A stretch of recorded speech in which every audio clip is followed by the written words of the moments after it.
Welcome to Ravikiranalu TV. ముందుగా headlines చూద్దాం. ప్రభుత్వం ఏర్పాటు తర్వాత కడపలో తొలి మహానాడు. కార్యకర్త అధినేతగా మారాలనేదే తన ఆకాంక్ష అన్న సీఎం. కడపలో ప్రారంభమైన తెలుగుదేశం పార్టీ మహానాడు. పార్టీ అధినేత చంద్రబాబు ప్రసంగం. దేశంలో పెద్ద నోట్లన్నీ రద్దు చేయాలని సూచన. ఎన్టీఆర్ టీడీపీని స్థాపించిన ముహూర్త బలం గొప్పదన్న మంత్రి లోకేష్. పార్టీ పెద్ద పండుగ మహానాడు కోసం సర్వాంగ సుందరంగా ముస్తాబైన కడప నగరం. మహానాడు నేపథ్యంలో మంత్రి లోకేష్ ఎక్స్ వేదికగా ఆసక్తికర పోస్ట్. కార్యకర్తలే పార్టీకి బలమన్న లోకేష్.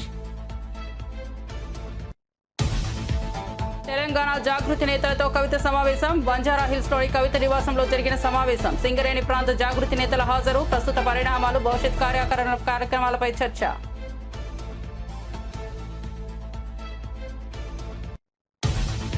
టీడీపీది మహానాడు కాదు దగా అన్న మాజీ మంత్రి శైలజానాథ్. ఎన్టీఆర్ను వెన్నుపోటు పొడిచిన గనుడు చంద్రబాబు అని వ్యాఖ్య. ఎన్టీఆర్పై చెప్పులు వేయించింది చంద్రబాబు నాయుడే. అసలు వారసుడు బాలకృష్ణ దబిడి దబిడి అంటూ తిరుగుతున్నాడని ఎద్దేవా. థ్యాంక్ యూ డిప్యూటీ సీఎం గారు. పవన్ కళ్యాణ్ కు కృతజ్ఞతలు తెలిపిన దిల్ రాజు. టికెట్ ధరల పెంపు, థియేటర్లలో తిను బండారాల ధరలపై పవన్ సూచనలు. పవన్ ఆలోచనలతో ఏకీభవిస్తున్నారన్న దిల్ రాజు. ఈ మేరకు ఓ ప్రకటన విడుదల.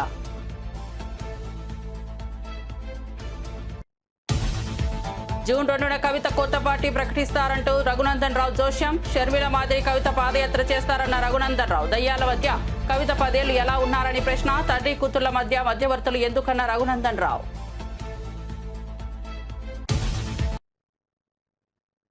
ఇక వార్త వివరాల్లోకి వెళ్తే, తెలుగుదేశం పార్టీ మహానాడు పండుగ సందర్భంగా పార్టీ అధినేత ఆంధ్రప్రదేశ్ ముఖ్యమంత్రి నారా చంద్రబాబు నాయుడు పార్టీ కార్యకర్తలు, నాయకులు, అభిమానులకు శుభాకాంక్షలు తెలియజేశారు. ప్రభుత్వం ఏర్పడిన తరువాత కడపలో జరుగుతున్న ఈ తొలి మహానాడు ఎంతో కీలకమైనదని ఆయన పేర్కొన్నారు. ఈ సందర్భంగా ప్రజాసేవకు పునరంకితం కావాలని పార్టీ శ్రేణులకు పిలుపునిచ్చారు. చంద్రబాబు నాయుడు ఎక్స్ ఖాతా ద్వారా తన సందేశాన్ని పంచుకున్నారు. ఉత్తుంగ తరంగంలా ఎగిసిపడే ఉత్సాహం టీడీపీ కార్యకర్తల సొంతం. ఉరకలేసే యువత తెలుగుదేశం ఆస్తి అని కార్యకర్తల ఉత్సాహాన్ని, యువత ప్రాముఖ్యతను కొనియాడారు. తెలుగువారి కీర్తిని ప్రపంచవ్యాప్తం చేయడం తెలుగుదేశం పార్టీ పవిత్ర కర్తవ్యమని నొక్కి చెప్పారు. ప్రపంచ దేశాల్లో తెలుగువారు ఎక్కడున్నా ఆ దేశానికి తలమానికంగా మారాలన్నదే మన సంకల్పం. అందుకే మనం నిరంతరం శ్రమిస్తున్నామని చంద్రబాబు తెలిపారు. మన మీద ప్రజల్లో అశాంతి పోయింది. ఎవరు ఏం చేస్తారో అని అలజడిపోయింది. కూటమి పాలనతో ప్రజలకు స్వేచ్ఛ వచ్చింది. నేడు ప్రతి ఒక్కరు కూడా భద్రతతో, భరోసాతో బతికే పరిస్థితి వచ్చింది. ఎన్నికల ఫలితాలతో చీకటి తొలగిపోయింది. భవిష్యత్తు పైన ఆశలు పెరిగాయి, ఆస్పిరేషన్స్ పెరిగాయి. మన కోట్లిచ్చి గెలిపించారు. తిరిగి వారి జీవితాలు బాగు చేస్తామని మన మీద ఆశలు పెట్టుకునే పరిస్థితికి వచ్చారు. అందుకనే మీరు ఒక్కసారి చూస్తే రోడ్లు, మౌలిక సదుపాయాలు, వ్యాపారాలు, పెట్టుబడులు, ఉపాధి, ఉద్యోగాలు, నోటిఫికేషన్ తో అనేక కార్యక్రమాలకు శ్రీకారం చుట్టాం. 64 లక్షల మందికి 4,000, 6,000, 10,000, 15,000 రూపాయలు పింఛనిచ్చే ఏకైక రాష్ట్రం భారతదేశంలో ఆంధ్రప్రదేశ్ రాష్ట్రం. ఏటా 33,000 కోట్ల రూపాయలు నేరుగా పేదల సేవలో మొదటి తారీఖున పేదలకు అందించే ఏకైక పార్టీ తెలుగుదేశం పార్టీ. అన్నా క్యాంటీన్ ద్వారా పేదవాడి ఆకలి తీరుస్తున్నాం. దీపం పథకంతో 1 కోటి మంది లబ్ధిదారులకి 3 సిలిండర్లు సంవత్సరానికి ఇస్తున్నాం. ఉచిత ఇసుక, మత్స్యకారుల సేవలో ఆర్థిక సహాయం, అర్చకులు, ఇమాములు, మౌజములు, అదే మారిగా పాస్టర్లకు గౌరవ వేతనాలు పెంచాం. ప్రజల్ని భూతమల పీడిస్తున్నటువంటి ల్యాండ్ గ్రాబింగ్ యాక్ట్ ని రద్దు చేశాం. డిఎస్సి నోటిఫికేషన్ ఇచ్చాం. మొదటి సంతకం పెట్టాం. మళ్ళీ స్కూళ్లు తెరిచే లోపల అందరికీ ఉద్యోగాలు ఇచ్చే బాధ్యత మనం తీసుకున్నాం. ఇది నెరవేరుస్తున్నాం అని చెప్పి కూడా నేను మీకు తెలియజేస్తున్నా. ఇదే కాదు, మళ్ళీ పారిశ్రామికవేత్తల్లో నమ్మకాన్ని కల్పించి పెట్టుబడులు తీసుకొస్తున్నాం. 11 నెలల్లో 6 స్టేట్ ఇన్వెస్ట్మెంట్ ప్రమోషన్ బోర్డు మీటింగ్లు పెట్టి 76 ప్రాజెక్టులకి శ్రీకారం చుట్టాం. దీనివల్ల 4,95,000 కోట్ల రూపాయలు పెట్టుబడులు వస్తున్నాయి. 4,57,000 మందికి ఉద్యోగాలు వస్తున్నాయని చెప్పి కూడా నేను మీకు తెలియజేస్తున్నా. ఇది ఒక పక్కన మీరు చూస్తే, నేను ఒకటే మీ అందరికి హామీ ఇస్తున్నాను. మీ అందరిని ఇంటింటికి పంపించి మన ఎన్నికల మేనిఫెస్టో విషయాలు చెప్పాం. సూపర్ 6 కూడా చెప్పాం. ఎవరు ఎన్ని మాట్లాడినా, ఎన్ని ఇబ్బందులున్నా ఇవన్నీ నిలబెట్టుకునే బాధ్యత మనదని మరొక్కసారి మీ అందరికీ విజ్ఞప్తి చేస్తున్నా. ప్రజల్లో అశాంతి పోయింది. రాబోయే 10 సంవత్సరాల్లో రాష్ట్ర ఆర్థిక పరిస్థితే కాదు, మనం అనుకున్న విధానాలన్నీ చేసి ఆటో పైలట్ లో పెట్టే బాధ్యత మనదని చెప్పి నేను మీకు తెలియజేస్తూ, టీడీపీ నాయకులు కార్యకర్తలు పెద్ద పండుగగా భావించే మహానాడు ఇవాళ నుంచి కడపలో అంగరంగ వైభవంగా ప్రారంభం కానుంది. పార్టీ పెద్ద పండుగ మహానాడు కోసం కడప నగరం సర్వంగా సుందరంగా ముస్తాబైంది. ఎటు చూసినా పసుపు జెండాలు, పచ్చని తోరణాలతో పండుగ వాతావరణం కనిపిస్తోంది. 2024 ఎన్నికల్లో గెలిచిన తర్వాత జరుగుతున్న మొదటి మహానాడు కావడంతో టీడీపీ ఘనంగా నిర్వహిస్తోంది. ఇక మహానాడు కార్యక్రమానికి పార్టీ నేతలు, కార్యకర్తలు రాష్ట్రం నలుమూలల నుంచి తరలివచ్చారు. మహానాడు కోసం కడప శివారు చెర్లోపల్లిలో భారీ ఏర్పాట్లు చేశారు. మొదటి 2 రోజులు ప్రతినిధుల సభ, చివరి రోజు బహిరంగ సభ నిర్వహించనున్నారు. కాగా మహానాడు నేపథ్యంలో పార్టీ ప్రధాన కార్యదర్శి మంత్రి నారా లోకేష్ ఎక్స్ వేదికగా ఆసక్తికర పోస్ట్ పెట్టారు. సోషల్ రీఇంజనీరింగ్, పేదరికం లేని సమాజం తెలుగుదేశం పార్టీ లక్ష్యం. 2 రూపాయలకే కిలో బియ్యం, జంతా వస్త్రాలు, పక్కా ఇల్లు, పెన్షన్ ఇచ్చింది అన్న ఎన్టీఆర్. చాలని పెన్షన్ 5 రెట్లు పెంచారు. 200 రూపాయల నుంచి 1000 రూపాయలు చేశాం. ఒకే సంతకంలో 1000 రూపాయల పెన్షన్ ని 2000 చేశాం. ఇప్పుడు ఏకంగా భారతదేశంలో ఏ రాష్ట్రంలో ఇవ్వని విధంగా 4000 రూపాయల పెన్షన్ మన చంద్రన్న అందిస్తున్నారు. ఇంతేకాదు డ్వాక్రా, దీపం, అన్న క్యాంటీన్ ఇచ్చింది మన చంద్రన్న. భారతదేశంలో ఏ నాయకుడు సాహసం చేయాల, కానీ మన నాయకుడు చంద్రన్న సాహసం చేసి ఎన్ని ఆర్థిక ఇబ్బందులున్నా ఇచ్చిన బాబు సూపర్ 6 హామీ నిలబెట్టుకునేందుకు ముందలికి అడుగులేస్తున్నారు. మన ప్రభుత్వ అధికారులకు వచ్చిన వెంటనే పెన్షన్ పెంచాం, మూసేసిన అన్న క్యాంటీన్ తిరిగి ప్రారంభించాం, మెగా డిఎస్సి ఏర్పాటు చేశాం. వచ్చే నెలలో తల్లికి వందనం ఇస్తున్నాం. ఆగస్టు మాసంలో ఉచిత బస్ ప్రయాణం కూడా మన ప్రభుత్వం అందజేయబోతుంది. ఇప్పుడు ఏకంగా P4 కాన్సెప్ట్ తో పేదరికం నుంచి కుటుంబాలు బయటికి తీసుకొచ్చేందుకు చేయూత అందిస్తున్నారు మన చంద్రన్న. తెలుగుదేశం పార్టీ ఆవిర్భావం తర్వాత బడుగు బలహీన వర్గాలకి ఆర్థిక రాజకీయ స్వాతంత్రం వచ్చింది. పార్టీకి పునాదిగా ఉన్న మన బీసీలకి ఏకంగా స్థానిక సంస్థల ఎన్నికల్లో 33% రిజర్వేషన్ అందించింది తెలుగుదేశం పార్టీ. అందరికీ ఆమోదంతో ఏకంగా వర్గీకరణ చేసింది కూడా తెలుగుదేశం పార్టీ. అందుకే ప్రతి వర్గానికి న్యాయం చేయాలి, సోషల్ రీఇంజనీరింగ్ చేయాలనే లక్ష్యంగా మనందరం పెట్టుకోవాల్సిన అవసరం ఉంది. బీఆర్ఎస్ ఎమ్మెల్సీ తెలంగాణ జాగృతి వ్యవస్థాపకురాలు కల్వకుంట్ల కవిత జాగృతి సంస్థ ప్రతినిధులతో సమావేశమయ్యారు. నగరంలోని బంజారాహిల్స్ లో ఉన్న ఆమె నివాసంలో ఈ భేటీ జరిగింది. ఈ సమావేశానికి ముఖ్యంగా సింగరేణి ప్రాంతానికి చెందిన తెలంగాణ జాగృతి నాయకులు హాజరయ్యారు. ప్రస్తుత రాజకీయ, సామాజిక పరిణామాలతో పాటు తెలంగాణ జాగృతి సంస్థ భవిష్యత్తులో చేపట్టబోయే కార్యక్రమాల గురించి ఈ సమావేశంలో ప్రధానంగా చర్చించినట్లు సమాచారం. సంస్థ కార్యకలాపాలకు మరింత విస్తృతం చేయడం, ప్రజలకు చేరువయ్యే నూతన కార్యక్రమాల రూపకల్పన వంటి అంశాలపై నేతలు తమ అభిప్రాయాలను పంచుకున్నట్లు తెలుస్తోంది.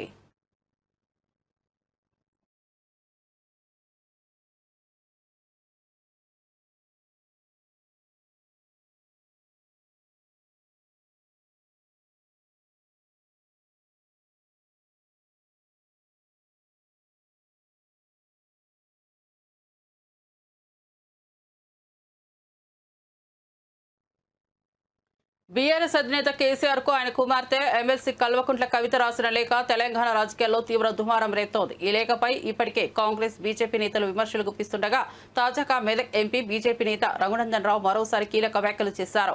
జూన్ 2వ తేదీన ఎమ్మెల్సీ కవిత కొత్త పార్టీని ప్రకటించబోతున్నారని రఘునందన్ రావు జోస్యం చెప్పారు.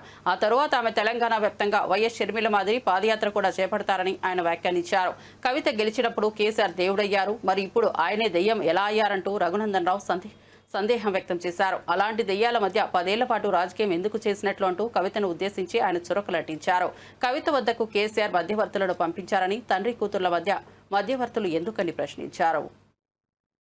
తర్వాత మీకు ఒక మంచి గుణపాఠం చెప్పి ఇంట్లో కూర్చోబెడితే మళ్ళీ ఇలా ఒకరి మీద ఒకరు కొట్లాడుకొని, ఒకరి మీద ఒకరు తిట్టినట్టు చేసి, నేను కొట్టినట్టు చేస్తాను, నువ్వు ఏడ్చినట్టు చేయని టీఆర్ఎస్ వాళ్ళు ఇతర పార్టీలకు పోయేందుకు టీఆర్ఎస్ పార్టీ ఖాళీ అయ్యేటువంటి ప్రయత్నాలు జరుగుతున్న తరుణంలో నాతోటి కొట్లాడితే నా బిడ్డ దగ్గర కొనరి, నా కొడుకుతోటి కొట్లాడితే నా అల్లుని దగ్గర కొనరని వాళ్ళే అన్ని గ్రూపుల్ని పెట్టుకొని చేస్తున్నట్టు ఇది ఒక నాటకంలా కనబడుతుంది తప్ప ఇంకొకటి ఏం లేదు. చెప్పాల్సిందే, నిన్నెవరో మధ్యవర్తులు వచ్చిరని ఇలా పేపర్లో చూసినాం. తండ్రికి బిడ్డకు మధ్యలో మధ్యవర్తులు ఎందుకు? నేరుగా మాట్లాడుకోవడానికి ఫోన్ ఉంది, ఫామ్ హౌస్ ఉంది, బిడ్డ వస్తా అంటే నాయన రానిస్తాడు కూడా. ఇవన్నీ కూడా ఈ రాష్ట్రంలో ఉన్నటువంటి సమస్యల్ని పక్కదారి పట్టించి వ్యక్తిగతమైనటువంటి ఎజెండాతోటి వాళ్ళ కుటుంబంలో ఏదో జరుగుతుంది, వాళ్ళే లీడర్లు కావాలనుకొని తండ్రి కొడుకు అల్లుడు వీళ్ళు ఎవరికి నచ్చకపోతే మళ్ళీ కూతురు దగ్గరికి పోయేందుకు ఇంకో కొత్త కుంపటి పెట్టాలన్నట్టు కనబడుతుంది. నాకు అవగాహన ఉన్న కాడికి, నాకు అర్థమవుతున్న కాడికి చెల్లె కవిత ఆల్రెడీ మెంటల్గా ఫిక్స్ అయినట్టున్నది. టీఆర్ఎస్ పార్టీలోకి వెళ్ళి బయటికి పోదామని, సొంత ఏజెండా పెట్టుకుందామని, అక్క షర్మిలక్క చేసినట్టు పాదయాత్ర చేద్దామని, ఓ కొత్త పార్టీ పెట్టుకుందామని ఆమె డిసైడ్ అయినట్టు కనబడుతుంది. తేదీ ముహూర్తం కూడా నాకు అర్థమైన కాడికి బహుశా జూన్ 2వ తారీఖున కవితమ్మ కొత్త పార్టీ పెట్టవచ్చు. అంతకుమించి కొత్త కనబడేది ఏముంది? ఆడ కొట్లాట ఏముంది? తండ్రి కూతుర్లు, అన్న చెల్లెళ్ళు, పక్క రాష్ట్రంలో ఏమైందో చూసినాం. ఈ రాష్ట్రంలో కూడా గదే అవుతుంది. కొద్ది రోజులు పార్టీ పెడతారు, నడుస్తారు, పాదయాత్ర అయిపోతుంది. ఆ రాష్ట్రంలో అక్క చెప్పింది కదా, పాదాల మీద నడిస్తే పాదయాత్ర అని. అట్లా ఈడ కూడా చెల్లె పాదయాత్ర చేస్తుంది, కొద్ది రోజులు కొత్త పార్టీ పెడుతుంది. సామాజిక తెలంగాణనో మహిళలకు అన్యాయం జరిగిందనో ఇప్పుడు చెల్లె కవిత మాట్లాడితే బాధ అనిపిస్తుంది.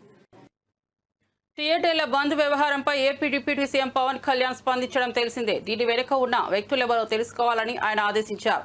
ఇకపై కొత్త సినిమాల టికెట్ ధరల పెంపు కోసం నేరుగా నిర్మాతలే ప్రభుత్వాల వద్దకు వచ్చే పరిస్థితి కాకుండా ఫిలిం ఛాంబర్ ద్వారా ప్రభుత్వానికి విజ్ఞప్తి చేసుకోవాలని కూడా పవన్ సూచించారు. అంతేకాకుండా థియేటర్లో నెలకొన్న పరిస్థితులు, తినుబండారాల ధరలు, కూల్ డ్రింక్స్ ధరలపై సమీక్షించాలని కూడా అధికారులకు దిశానిర్దేశం చేశారు. ప్రేక్షకులను సినిమా థియేటర్కు రప్పించేలా చర్యలు ఉండాలని సూచించారు. దీనిపై ప్రముఖ నిర్మాత దిల్ రాజు స్పందించారు. ప్రభుత్వాన్ని వ్యక్తిగతంగా కాకుండా ఫిలిం ఛాంబర్ ద్వారా మాత్రమే సంప్రదించాలని సూచన చిత్ర పరిశ్రమకు శాశ్వత దిశ ఇస్తుందని తెలిపారు. అందుకే తెలుగు చిత్ర పరిశ్రమ ప్రభుత్వాలతో కలిసి ముందుకు సాగాలని పిలుపునిచ్చారు. ఈ దిశగా ముఖ్యమైన తొలి అడుగులు వేసిన గౌరవనీయులు పవన్ కళ్యాణ్ కి ప్రత్యేకంగా కృతజ్ఞతలు తెలియజేసుకుంటున్నానని దిల్ రాజు వెల్లడించారు.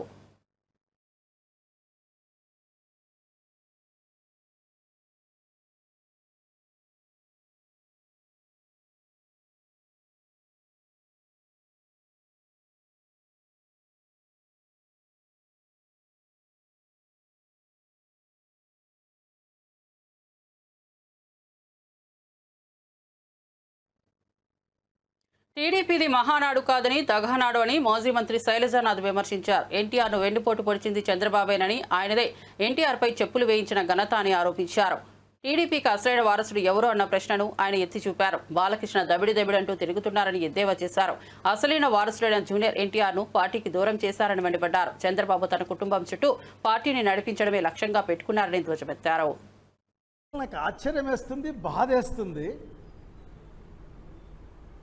ఎవరైతే రామారావుని అధికారంలోంచి లాగి కింద పడేసి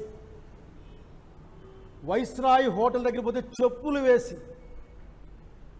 నిండు సభలేకొచ్చి అంతలావు మనిషి ఆఖరికి నాకు మాట్లాడడానికి అవకాశం ఇవ్వండి అని బంగపోతే కూడా మాట్లాడనీయకుండా హౌస్ నుంచి బయటికి నెట్టేస్తే ఎవరు దానికి కారణమో ఆ చంద్రబాబు నాయుడు గారు ఈరోజు తెలుగుదేశం పార్టీ నాయకుడిని నేనే దీన్ని కష్టపడి తయారు చేశాను, నేను అధ్యక్షుడిని ప్రకటించుకుంటా ఉంటే మీ మనసుల్లో ఎక్కడ కూడా మీకు ఒక నేరపూరిత భావం కనపడదని అడుగుతా ఉన్నా మిమ్మల్ని. ఎంత ద్రోహం అది!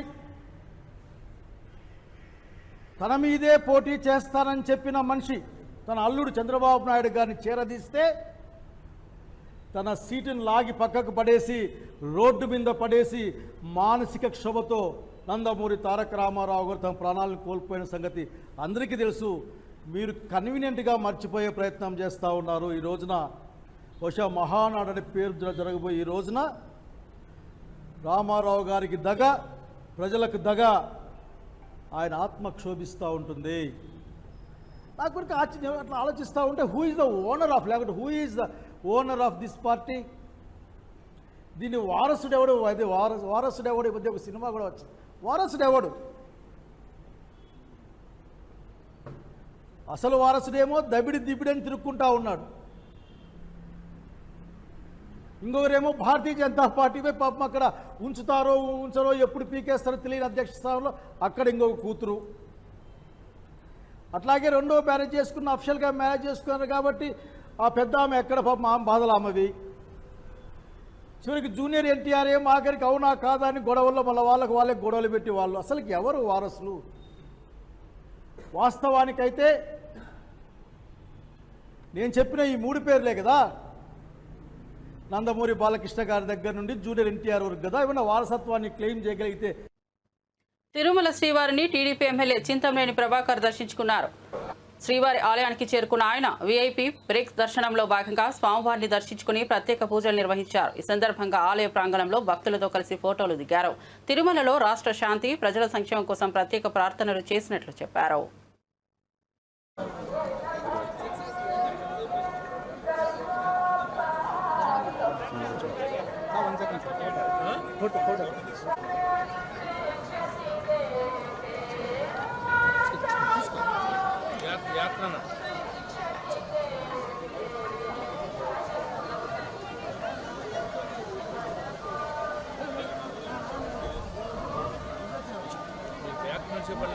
వెహికల్ పెట్టాలి అది ఎంత వెళ్తా ఉంటుంది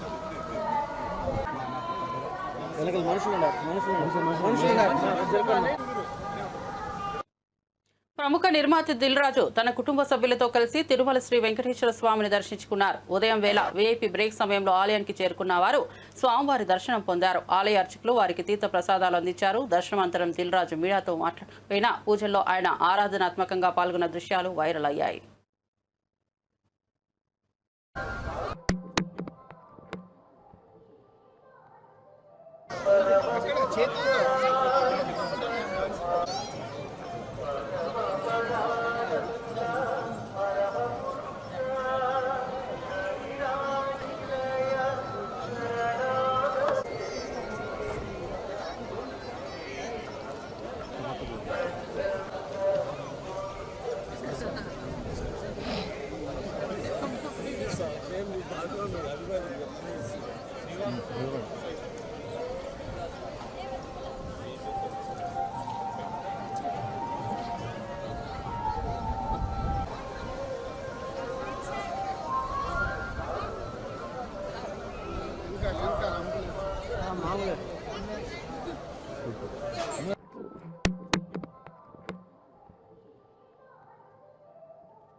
మహిళా కాంగ్రెస్ అధ్యక్షురాలు సునీతారావు షోకాజ్ నోటీసులపై స్పందించారు. ఈ అంశంపై ఢిల్లీకి వెళ్లి పార్టీ అగ్రనేతలతో భేటీ అయినట్లు వెల్లడించారు.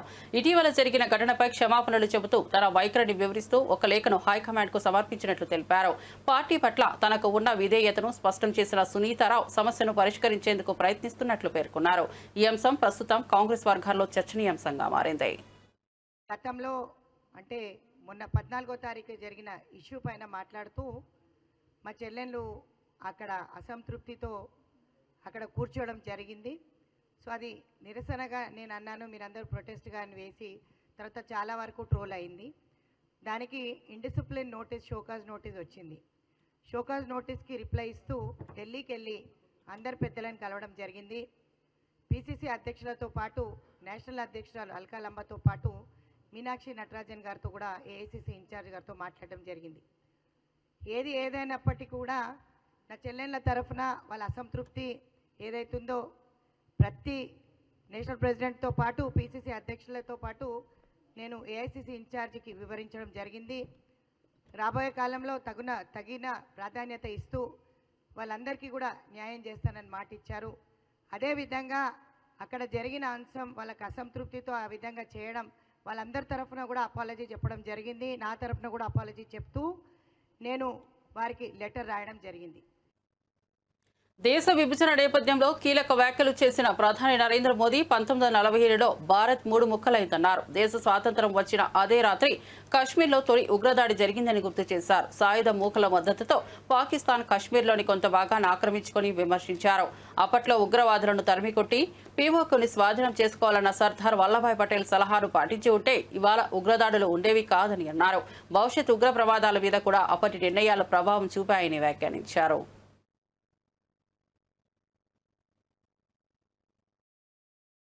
ये मुजाहिदीन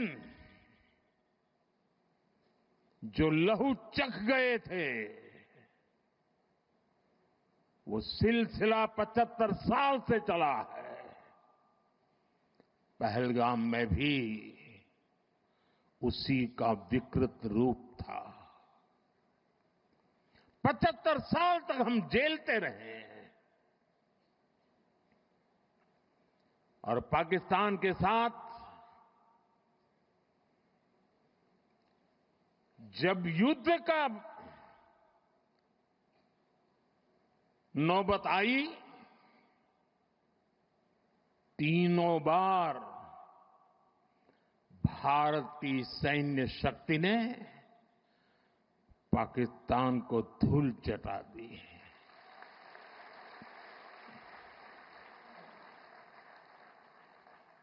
और पाकिस्तान समझ गया कि लड़ाई में वो भारत से जीत नहीं सकते हैं, और इसलिए उसने प्रॉक्सी वॉर चालू किया। सैन्य प्रशिक्षण होता है, सैन्य प्रशिक्षित आतंकवादी भारत भेजे जाते हैं, और निर्दोष निहत्थे लोग कोई यात्रा करने गया है, कोई बस में जा रहा है, कोई होटल में बैठा है, कोई टूरिस्ट बन के जा रहा है, जहां मौका मिला वे मारते रहे, मारते रहे, मारते रहे, और हम सहते रहे। आप मुझे बताइए, क्या ये अब सहना चाहिए?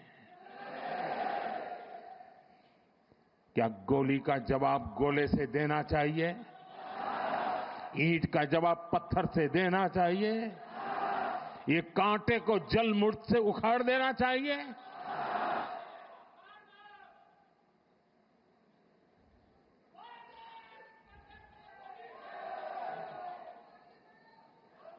साथियों, ये देश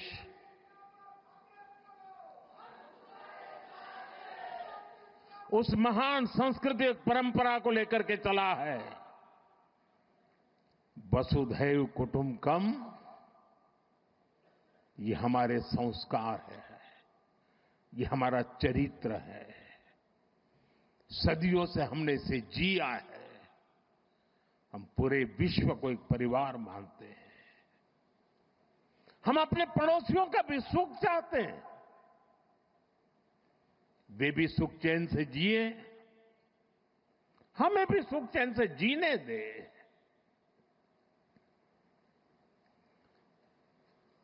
ये हमारा हजारों साल से चिंतन रहा है। लेकिन जब పిన్నెల్లి సోదరులను హత్య కేసులో అక్రమంగా ఇరికించారని మాజీ మంత్రి విడుదల రజని ఆరోపించారు. ఇది రాజకీయ కక్షల వల్లే జరిగిన హత్య అంటూ స్పష్టం చేశారు. అసలు హత్య కేసులో ఆరోపణలు ఎదుర్కొంటున్న వారిని కాపాడేందుకు కుట్రలతో పిన్నెల్లి కుటుంబాన్ని ఇరుకునబెట్టే ప్రయత్నం జరుగుతోందన్నారు. మరణించిన వారి కుటుంబ సభ్యుల వాటల్లోని ఇది పక్కా రాజకీయంగా మలుపు దిగిన హత్యగా స్పష్టమవుతోందన్నారు. ఇది కేవలం న్యాయపరమైన అంశం కాదని, దీని వెనుక ప్రతిపక్ష కుట్రలు ఉన్నాయని ఆమె విమర్శించారు. విడుదల రజని వ్యాఖ్యలతో కేసుపై రాజకీయం మళ్లీ చర్చకు తెరతీసింది. పిన్నెల్లి వర్గం తీవ్ర ఆందోళనలో ఉన్నట్లు తెలుస్తోంది. వేసుకున్నటువంటి యూనిఫామ్ మీద బ్యాడ్జ్ ఉంటుంది, ఏపీపీఎస్ అని. ఆంధ్రప్రదేశ్ పోలీస్ సర్వీస్ అని ఒక బ్యాడ్జ్ ఉంటుంది. ఈ రోజున ఈ ఆంధ్రప్రదేశ్ పోలీస్ సర్వీస్ అని ఏదైతే బ్యాడ్జ్ ఉందో, ఆంధ్రప్రదేశ్ పొలిటికల్ సర్వీస్ అయిందని చెప్పి గుర్తు చేస్తా ఉన్నాం. ఒక్కసారి ఆత్మవిమర్శ చేసుకోండి. ఇదే కాదు, ఇదే జిల్లాలో మనం తీసుకుందాం, ఇక్కడ ఎంతమంది సోషల్ మీడియా పిల్లల్ని జైళ్ల పాలు చేశారు, ఎంతమంది వైఎస్ఆర్ కాంగ్రెస్ పార్టీ ఫాలోవర్స్ ని ఈ రోజు అక్రమంగా కేసులు పెట్టి వేధించి ఇబ్బందులకు గురి చేసి జైళ్ళకి ఇచ్చారు, అరెస్టు చేశారు. ప్రతి నియోజకవర్గంలో కోకొల్లలు ఇలాంటి ఉదాహరణ. ఏమైతుంది పోలీస్ వ్యవస్థ? ఎటుపోతుంది? ఏం మెసేజ్ ఇస్తున్నాం మనం? దీనికా మనకు అధికారం ఉంది? ఈరోజు చూసుకుంటే మనం చూసాము, రీసెంట్గా మొన్న గుర్జాల నియోజకవర్గంలో హరికృష్ణ అనేటువంటి ఆ బీసీ అబ్బాయి ఎంత ఘోరంగా హెరాస్మెంట్, 3rd డిగ్రీ ఏ విధంగా వాడి అతను కనీసం నడవలేనటువంటి పరిస్థితిలో చూస్తా ఉన్నాం. ఏం పాపం చేశారు? అలా ఏ నియోజకవర్గంలో మనం చూసినా కూడా ఇబ్బందులే.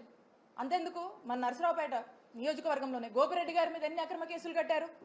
మా చిల్లూరుపేట నియోజకవర్గంలో నన్ను ఏ విధంగా వేధించారు రీసెంట్గా కూడా మీరు చూశారు. పోలీసులు ఒక లెవెల్కి మించి వాళ్ళ మరి ఎవరి మెప్పుల కోసమో ఏంటో కానీ ఒక స్థాయికి మించి వాళ్ళ ఉద్యోగంలో ఏదైతే వాళ్ళ ఒక డిసిప్లిన్స్తో, ఒక రెస్పాన్సిబిలిటీస్తో ఏదైతే కొన్ని ఓట్స్ వస్తున్నాయో అన్నీ కూడా పక్కన పెట్టి ఈ పొలిటికల్ మెప్పుల కోసము ఏ విధంగా పనిచేస్తున్నారు అనేది మనం చూస్తూ ఉన్నాం. కాబట్టి నేను చెప్తా ఉన్నా, ఎక్కడ చూడండి రాష్ట్రంలో ప్రతి జిల్లాలో ప్రతి నియోజకవర్గంలో కూడా ఈ యొక్క అత్యుత్సాహం ప్రదర్శిస్తున్నటువంటి పోలీస్ ఆఫీసర్లకు, అధికారులకు అండ్ ఎస్పెషల్లీ అన్యాయంగా అక్రమంగా ఇలాంటి ఇల్లీగల్ కేసులు పెట్టి ఇబ్బంది పెట్టాలని చూస్తున్నటువంటి ప్రతి ఒక్కరు కూడా నేను చెప్తా ఉన్నాను, మా నాయకుడు జగన్మోహన్ రెడ్డి గారు మా జగనన్న ప్రభుత్వంలో ఏదైతే అంబేద్కర్ గారు రాజ్యాంగం ఇచ్చినటువంటి స్ఫూర్తితో చక్కగా ఇలాంటి ఏ రాజకీయ కక్షలు లేకుండా ఇలాంటి ఒక కక్ష పాలన అనేది పక్కన పెట్టి పార్టీలు కూడా చూడకుండా చక్కటి ప్రజాసేవ, ప్రజలందరూ అన్ని వర్గాల వాళ్ళు మెచ్చేటువంటి ఒక ప్రజాపాలన, ప్రజాసేవని, ఒక గుడ్ గవర్నెన్స్ ఇచ్చినటువంటి నాయకత్వం జగన్మోహన్ రెడ్డి గారు వహించారు ఈ రాష్ట్రంలో. అదే అంబేద్కర్ గారు ఇచ్చినటువంటి రాజ్యాంగ స్ఫూర్తితో ఈ అత్యుత్సాహం చూపిస్తున్నటువంటి పోలీస్ ఆఫీసర్లు, అధికారులు ప్రతి ఒక్కరు కూడా మీ ఇష్టానికి అత్యుత్సాహం చూపించి మా వైఎస్ఆర్ కాంగ్రెస్ పార్టీకి సంబంధించినటువంటి వాళ్ళ మీద ఇదే విధంగా మీరు దూకుడు ప్రదర్శిస్తే అదే అంబేద్కర్ గారి రాజ్యాంగ స్ఫూర్తితో మిమ్మల్ని ఖచ్చితంగా అకౌంటబుల్ చేస్తాము, ఖచ్చితంగా చట్టం ముందు మిమ్మల్ని దోషులుగా నిలబెడతామని తెలియజేసుకుంటున్నాను. ఎల్లకాలం ఇదే ప్రభుత్వం శాశ్వతం కాదు, శాశ్వతం కాదు. ఇదే భారత తొలి ప్రధాని జవహర్లాల్ నెహ్రూ వర్ధంతి సందర్భంగా ఆయనను కాంగ్రెస్ నేతలు ఘన నివాళులు అర్పించారు. ఢిల్లీలోని శాంతివనంలో సోనియా గాంధీ, కేసీ వేణుగోపాల్, మల్లికార్జున ఖర్గే, ప్రియాంక గాంధీ తదితర ప్రముఖులు పాల్గొన్నారు. నెహ్రూ సేవలను, దేశ నిర్మాణానికి ఆయన ఇచ్చిన పాత్రను ఘనంగా స్మరించుకున్నారు. విద్యా, శాస్త్ర, సాంకేతిక రంగాల్లో నెహ్రూ ప్రవేశపెట్టిన విధానాలు ఆధునిక భారతానికి బాటలు వేసినవని కొనియాడారు. యువత కోసం ప్రారంభించిన యూత్ పాలసీలు శాంతిదూతగా ప్రపంచంలో ఆయన స్థానం ఇప్పటికీ ప్రాముఖ్యత కలిగి ఉందని గుర్తు చేశారు. शिव संकल्पति ज्योतिरेकन तन्मे मनः शिव టీపీసీసీ చీఫ్ మహేష్ కుమార్ గౌడ్ ఢిల్లీలో కాంగ్రెస్ నేత రాహుల్ గాంధీతో కీలక భేటీ నిర్వహించారు. ఈ సందర్భంగా రాష్ట్ర కేబినెట్, కూర్పు శాఖల పంపకాలు, సమతుల్యతపై చర్చించినట్లు తెలిపారు. రాహుల్ గాంధీ ఈ అంశాలపై సానుకూలంగా స్పందించినట్లు వెల్లడించారు. పార్టీ నిర్మాణం, తెలంగాణలో సంస్థాగత మద్దతు పెంచే అంశాలపై సుదీర్ఘంగా చర్చించామన్నారు. అన్ని జిల్లాల్లో కాంగ్రెస్ బలోపేతం, కార్యకర్తల నిబద్ధతపై కూడా దృష్టి సారించామన్నారు. రాహుల్ గాంధీ నుంచి కీలక సూచనలు వచ్చినట్లు సమాచారం. మహేష్ కుమార్ గౌడ్ భేటీపై కాంగ్రెస్ వర్గాల్లో కీలక అంచనాలు నెలకొన్నాయి. తెలంగాణ రాష్ట్ర విషయానికి వచ్చిన కొన్ని విషయాలు కూడా వారికి చెప్పడం జరిగింది. వీలైన త్వరలో క్యాబినెట్ కూర్పు కూడా చేయాల్సిందిగా వారికి మనవి చేయడం జరిగింది. వారు త్వరలోనే చేస్తామనే మాట కూడా చెప్పడం జరిగింది. పార్టీ నిర్మాణం గురించి, తెలంగాణ రాష్ట్రంలో జరుగుతున్న సంస్థాగత నిర్మాణ కార్యక్రమాల గురించి, జై బాపు జై భీమ్ కార్యక్రమాల గురించి వారికి వివరించడం జరిగింది. కేసీ వేణుగోపాల్ గారు అన్ని డీటెయిల్గా మాట్లాడినట్టుగా తెలుస్తూ ఉంది. ఇవాళ ఉంటుందా, మళ్ళీ పిలుస్తారా అనేది ఇంకా తెలియరాలేదు. మొత్తానికి త్వరలో ఇవన్నీ కూడా కార్యక్రమాలు కమిటీతో పాటు మిగతా కార్యక్రమాలు. మరిన్ని అప్డేట్స్ కోసం చూస్తూనే ఉండండి రవికిరణాలు టీవీ.